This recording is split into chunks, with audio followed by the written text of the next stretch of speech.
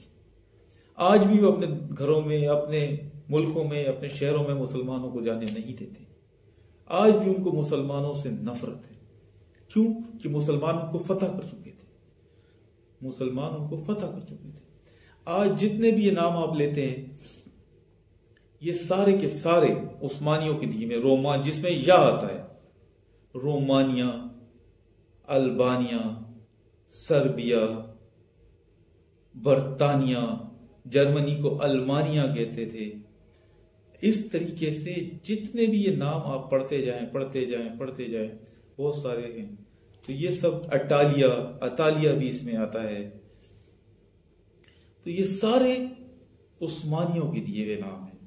عثمانی کہاں تک پھیلے ہوئے تھے آپ کو اندازہ ہی نہیں ہے۔ ہم نے تو آج کا ترکی دیکھا ہوا ہے کہ بس ترکی